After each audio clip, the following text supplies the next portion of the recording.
Now the branches of chemistry, there are, as I told you, there are 8 main branches of chemistry, right? Physical chemistry. Physical chemistry is the first branch of chemistry in which we study about the concerned with the relationship between the physical properties of substances along with the chemical changes in them. अच्छा, इसमें हम physical properties पढ़ते हैं chemical की, ठीक है। जैसे कि हमारे पास एक केमिकल है तो उसकी फिजिकल प्रॉपर्टीज क्या होंगी, लाइक उसकी ओडोर मतलब स्मेल क्या होगी, ठीक है, उसका कलर क्या होगा, ठीक है। इस तरह डिफरेंट जो फिजिकल प्रॉपर्टीज होती है वो हम पढ़ते हैं फिजिकल केमिस्ट्री में, ठीक है, along with their chemical changes. और किसी केमिकल की बुनियाद पे उनमें जो चेंजेस अकर होंगी उसके बारे में हम पढ़ते हैं फिजिकल केमिस्ट्री में, ठीक हो गया। Then organic chemistry, study of these compounds which contains carbon and hydrogen. वो कंपाउंड जिसमें हमारे पास कार्बन भी मौजूद होता है और हाइड्रोजन भी मौजूद होता है। जब हम इन दोनों चीज़ों के बारे में पढ़ेंगे तो वो केमिस्ट्री कहलाएगी, branch of chemistry organic chemistry कहलाएगी। लाइक मीथेन CH4, ठीक है ना, कार्बन भी है और हाइड्रोजन भी है, ठीक है। फिर इसमें डिफरेंट शेप्स चेंज होती रहती है, C2H2, C2H4, इस तरह से ये डिफरेंट चीज़ें जो है इसमें चेंज होती रहती हैं, ठीक है ना। वो चीज़ें जिसमें हमारे पास क्या कार्बन भी हो और हाइड्रोजन भी हो, जब हम उनके बारे में पढ़ते हैं तो वो हमारे पास आ जाती है ऑर्गेनिक केमिस्ट्री, ठीक है। Inorganic chemistry, inorganic chemistry deals with the study of all the elements and compounds. हम सब एलिमेंट्स और कंपाउंड्स के बारे में पढ़ते हैं जो हाइड्रोजन एंड कार्बन के अलावा भी होते हैं, ठीक है ना। एक्सेप्ट हाइड्रोकार्बन्स ऑर्गेनिक कंपाउंड्स, इसमें हम उनके बारे में नहीं पढ़ते, उन चीज़ों के बारे में अंडरस्टैंडिंग नहीं करते, लाइक कार्बन एंड हाइड्रोजन। इस केमिस्ट्री में हम कार्बन और हाइड्रोजन के बारे में नहीं पढ़ते, इसमें हम सिंपली उन कंपाउंड्स के बारे में पढ़ते हैं which are other than carbon and hydrogen, right. Analytical chemistry deals with the study of qualitative and quantitative analysis of matter. अच्छा, इसमें हम जो है एनालिटिक्स, हमारे पास बेसिकली एनालिसिस को ही कहते हैं, ये एक फील्ड ऑफ मैथमेटिक्स है एंड इसमें एनालिसिस किया जाता है एक बंदे के बारे में, एक असेसमेंट के बारे में। और similarly in the field of chemistry, अगर हम इसको केमिस्ट्री के लेंस में देखते हैं ना, तो ये केमिकल्स जो हैं हमारे पास जो मौजूद है ना केमिकल्स, उनके बारे में एनालिसिस करता है, ठीक है। लाइक एनालिसिस ऑफ मैटर कि उनकी क्वालिटी क्या है, वो किस काइंड ऑफ क्वालिटी के है, लाइक उनकी क्वालिटी अच्छी है, बुरी है, जो भी है। और उनकी क्वांटिटी के बारे में भी पढ़ता है, क्वांटिटी एंड क्वालिटी। जब ये दोनों चीज़ें इन्वॉल्व हो जाती हैं तो उसको हम कहेंगे एनालिसिस। और जब एनालिसिस हम केमिस्ट्री में करते हैं तो उसको कहते हैं analytical chemistry, right. Okay, industrial chemistry deals with the study of techniques and chemical processes for the preparation of different industrial processes। जो हमारे पास केमिकल प्रोसेसेस इंडस्ट्रीज में यूज़ होते हैं, लाइक हमारे पास सीमेंट फैक्ट्रीज हैं, हमारे पास ग्लास फैक्ट्रीज हैं, हमारे पास फर्टिलाइजर्स हैं, फर्टिलाइजर्स जो यूज़ होते हैं different kind of other things में, ठीक है, जो हम डालते हैं तो उससे उनकी ग्रोथ बढ़ती है और उनमें और डिफरेंट चेंजेस आती हैं, ठीक है ना। फर्टिलाइजर सोना, यूरिया हो गया, ये सब हम अपनी जो फील्ड्स हैं, जो खेत हैं, उनमें भी यूज़ करते हैं, ठीक है। इंडस्ट्रियल केमिस्ट्री, जो इंडस्ट्रीज में केमिस्ट्री यूज़ होती है या वो चीज़ें, वो एलिमेंट्स जो हमारे पास इंडस्ट्री में यूज़ होते हैं, उनको हम इंडस्ट्रियल केमिस्ट्री के लेंस से देखते हैं, ठीक है। Okay, nuclear chemistry concern with the study of nucleus, changes occurring in the nucleus, कि न्यूक्लियस के अंदर जो चेंजेस अकर कर रही हैं, लाइक न्यूक्लियस जैसे कि एक एटम है, एटम का मिडल पार्ट होता है, उसको हम न्यूक्लियस कहते हैं, ठीक है।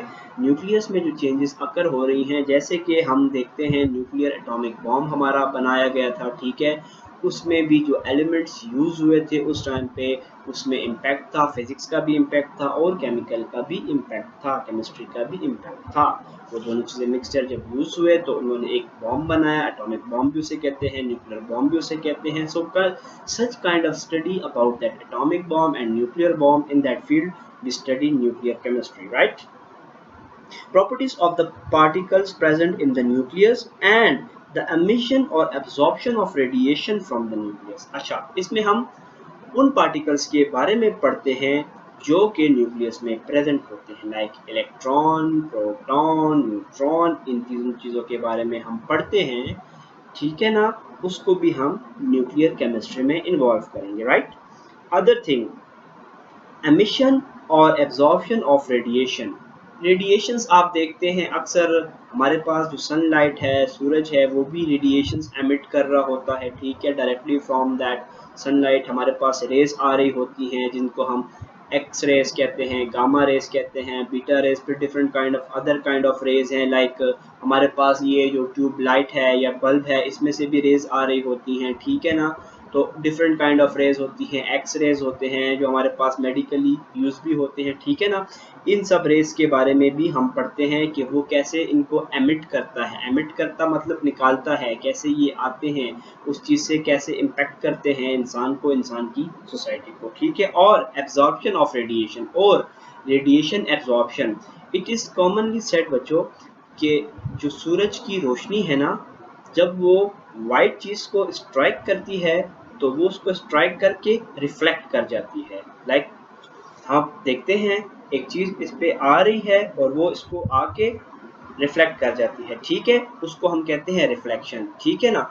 और नॉर्मली कहते हैं जो डार्क कलर की सर्फेसिस होती हैं, लाइक अगर आपने एक्सपीरियंस किया हो कि अगर आपने ब्लैक कलर का ड्रेस पहना हो गर्मी के सीज़न में और धूप आ रही हो तो आपको ज़्यादा गर्मी महसूस होगी। क्यों? क्योंकि वो जो सनलाइट और सन रेज जो आ रही है ना, तो वो आपके उस कलर में एब्जॉर्ब कर जाती हैं, उसमें स्टे कर जाती हैं, वो रिफ्लेक्ट ज़्यादा नहीं करती। इसीलिए कहा जाता है कि 90% of this rays are reflected back by white surfaces, and in that case of black surfaces or other surfaces only 10% of the rays reflects back, other 90% stays in. That is why लोग commonly जो हमारे पास गर्मियों का मौसम होता है उसमें light colour की ड्रेसेस पहनना पसंद करते हैं, ओके। तो ये सब चीज़ें जो न्यूक्लियर एक्टिविटी होती है ना, इसी को हम इसमें सिर्फ न्यूक्लियर केमिस्ट्री में हम सिर्फ न्यूक्लियर एक्टिविटी, उनकी रिफ्लेक्शन, उनकी रेडिएशंस की एब्जॉर्प्शन एंड एमिशन को स्टडी करते हैं, ठीक है। Biochemistry concern with the study of synthesis, composition, decomposition and chemical reaction of substances. अच्छा, biochemistry is a new field. आजकल बायोकेमिस्ट्री में प्रॉपर मास्टर्स हो रही है, बैचलर्स हो रही है, ठीक है। Bio means life and chemistry means chemistry.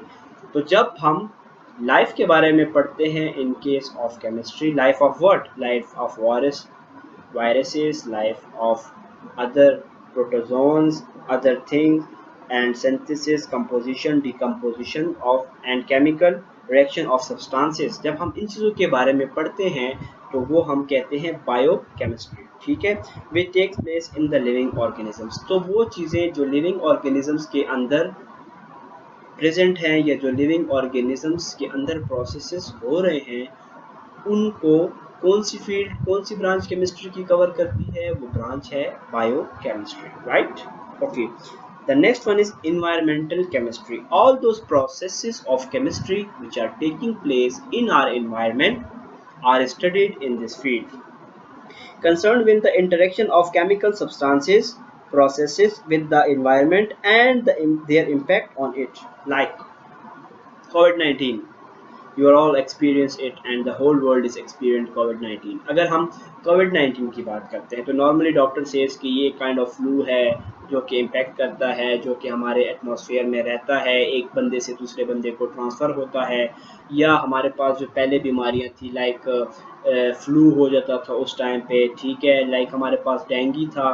तो ये सब चीज़ें जो होती हैं, ये सब इन्वायरमेंटल केमिस्ट्री में ये सब चीज़ें पढ़ी जाती हैं। केमिस्ट्री में जो चीज़ें पढ़ी जाती हैं इन्वायरमेंटल साइंस के साथ जो नेक्सस होती है, जो उनका लिंक होता है, उसको हम कहते हैं इन्वायरमेंटल केमिस्ट्री, ठीक हो गया ना। Processes with the environment and there impact on it, concern with the interaction of chemical substances. Chemical substances जब हमारे एनवायरनमेंट के साथ इम्पैक्ट करते हैं, लाइक सिंपली हमारे पास इस एटमॉस्फेयर में मुख्तलिफ गैसेस मौजूद हैं, ठीक है ना।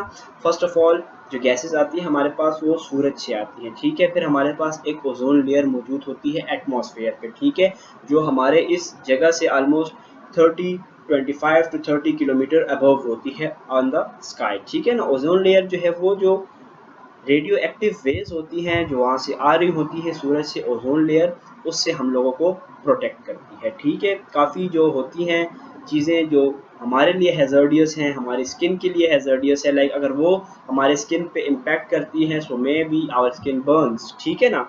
इस तरह की चीज़ों को वो रोकती है, उसको हम कहते हैं ओजोन लेयर, जो कि हमारे कुदरती तौर पे इन्वायरमेंट में मौजूद होती है, ठीक है ना। तो उनमें से फिर भी कुछ चीज़ें जो हैं वो in shape of short wavelengths, long wavelengths वो आ जाती हैं हमारे उस पे अर्थ पे आ जाती हैं, लेकिन जो ज़्यादा हैज़र्डियस होती हैं वो हमारा ओजोन उसको हमें बचा लेते हैं उससे, ठीक है ना। वो जब चीज़ें नीचे आती हैं, जैसे कि आप देखते हैं हमारे पास बहुत ज़्यादा कार्बन डाइऑक्साइड होती है ओपनली अगर हम घूम रहे होते हैं, लाइक गाड़ियों से जो हमारे पास स्मोक होता है, ठीक है, जो केमिकल निकलता है, जो धुआं निकलता है वो हमारे इन्वायरमेंट को आबर आलूद करता है, ठीक है।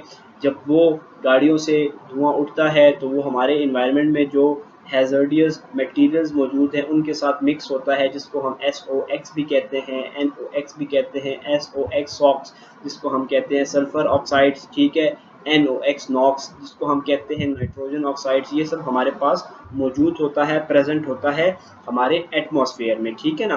तो ये सब चीज़ें आपस में उनके साथ फिर मिल जाती हैं, कंबाइन हो जाती हैं और फिर उनके इम्पैक्ट जो हैं वो हम लोगों पे रैपिड हो जाते हैं, ह्यूमन लाइफ के साथ वो इंटरेक्ट हो जाते हैं, इन कॉन्टेक्ट हो जाते हैं, जिसकी वजह से आप देख रहे हैं कि हमारा जो एटमॉस्फेयर है वो ज़्यादा क्लाइमेट चेंज की तरफ जा रहा है, हमारी सर्दियाँ जो हैं वो प्रोलॉन्ग हो रही हैं, सीजन्स चेंज हो रहे हैं, गर्मियाँ भी बढ़ रही हैं, उनका भी टाइम सीजन बढ़ रहा है, और सर्दियाँ अब शॉर्ट हो गई हैं, शॉर्ट टाइम के लिए होती हैं, लेकिन वो अक्टूबर, नवंबर, दिसंबर, जनवरी, फरवरी, मार्च इस तरह जाती हैं, और पहले वक्तों में ऐसा नहीं होता था। तो ये climate change, season changes because of this. So हम इन्वायरमेंटल केमिस्ट्री में इन सब चीज़ों को पढ़ते हैं जो इन्वायरमेंट में मौजूद होती हैं, जो मिक्स करती हैं और वो ह्यूमन लाइफ पे फिर अपने इम्पैक्ट्स और असरात छोड़ देती हैं, ठीक है। तो ये हमारे पास थी 8 ब्रांचेस ऑफ केमिस्ट्री, ठीक है। Physical chemistry, organic chemistry, inorganic chemistry, analytical chemistry, industrial chemistry, nuclear chemistry, biochemistry and environmental chemistry. Hope आप लोगों को समझ आ गई होगी। अगर कोई चीज़ आप लोगों को समझ नहीं आती सो आप लोग बता सकते हैं, इंशाल्लाह मैं फुल कोशिश करूँगा। अगर आपको समझ नहीं आई तो मैं आपको री एक्सप्लेन कर लूँगा। Okay, thank you.